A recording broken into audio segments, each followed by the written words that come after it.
Hey guys, this is Pastor David Zamora. We're here in an area called Caesarea Philippi in Israel, in the northern part of Israel. This area here is known as the part in Matthew chapter 16 where Jesus asks the disciples, "Who do men say that I am?" This is the place, somewhere in this area here is where Jesus probably asked. If you look behind, you see rivers, springs, ponds. This was a part of Herod's massive palace that's on the other side here. But as you make our way up here, this is where the story begins to take some interesting understanding in regards to the idolatry of the day. This here is an older altar that dates back to the worship of this god Pan, this half man, half goat looking type of figure. This is where the altar is, actually in this area of the cave here. And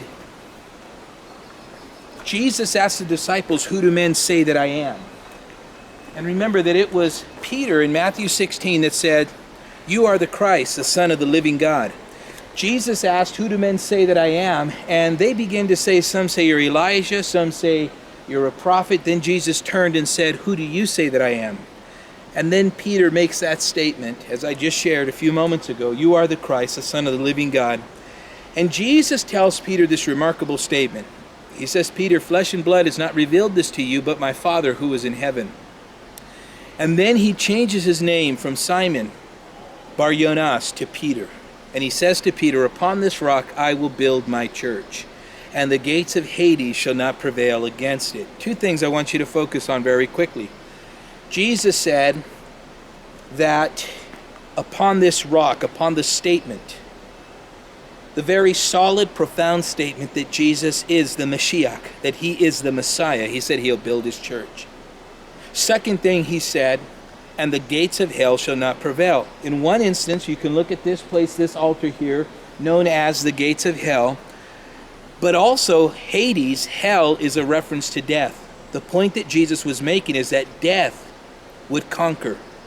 In his death on the cross would conquer and defeat the work of the enemy.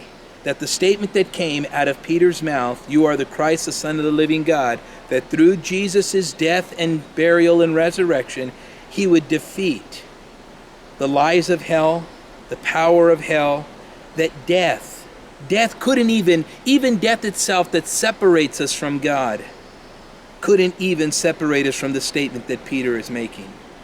And notice this as you consider this now. Jesus sets himself apart from all the false gods of the day.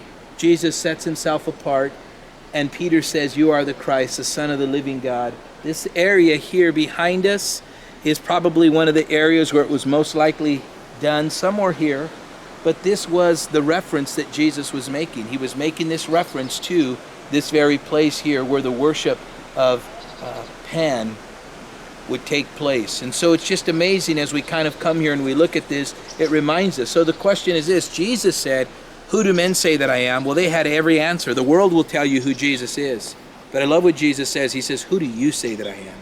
Who is Jesus to you? That is the more important question. Everybody has their philosophy of God, their philosophy of Jesus. But Jesus asks us this question: who am I to you? Am I Lord? Am I Savior? Think about that for a moment. Ask yourself this question: who is Jesus to me? Is he just a religious figure?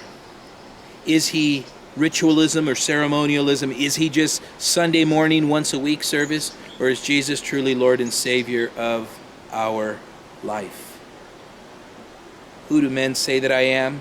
Man has an answer. But the answer that matters the most is the one you give when Jesus asks you, "Who do you say that I am?" God bless you guys.